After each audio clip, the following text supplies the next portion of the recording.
కనీస వేతనం 26,000 రూపాయలు ఇచ్చేంత వరకు గుర్తించాలి ప్రభుత్వ ఉద్యోగులుగా, గుర్తించాలి ప్రభుత్వ ఉద్యోగులుగా.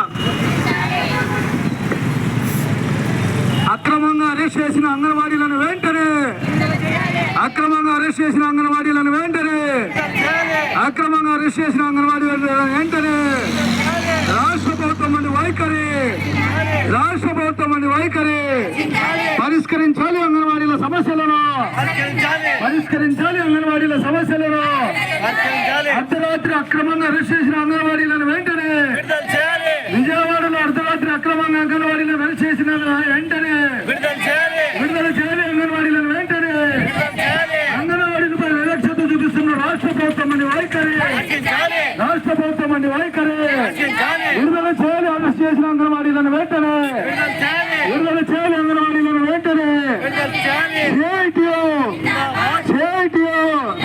జిందాబాద్ జిందాబాద్ జిందాబాద్ జిందాబాద్. ఆంధ్రప్రదేశ్ అంగన్వాడీల ఐక్యత, ఆంధ్రప్రదేశ్ అంగన్వాడీల ఐక్యత. వెళ్ళినాము, అక్కడికి శిబిరంలో కూర్చున్నాము.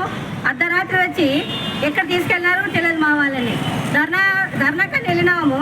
అప్పుడు శిబిరంలో 42 రోజులు సమ్మెకాలంలో చేసినప్పుడు మినిస్టర్లు కానీ, మంత్రులు కానీ, ఎమ్మెల్యేలు కానీ మా శిబిరం దగ్గరకు వచ్చి మీకు జీతాలు పెంచుతాము, ఎలాగైనా మమ్మల్ని గెలిపించండి అని టీడీపీ కూటమి నాయకులు కూడా వచ్చినారు మా దగ్గరికి.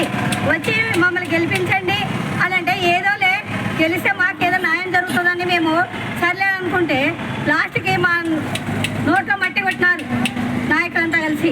కాబట్టి ఈ అవకాశము మేము వదులుకోము.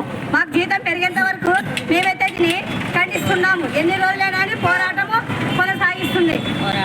మా వాళ్ళని ఎక్కడున్నారో ఆ శిబిరం దగ్గర తెచ్చి వదలవాలి. లేని పక్షంలోన ఎన్ని రోజులైనా కూడా 2 నెలలు కానీ 3 కానీ ధర్నాకి తిరుగుతాము. ఈ అవకాశం ఇచ్చిన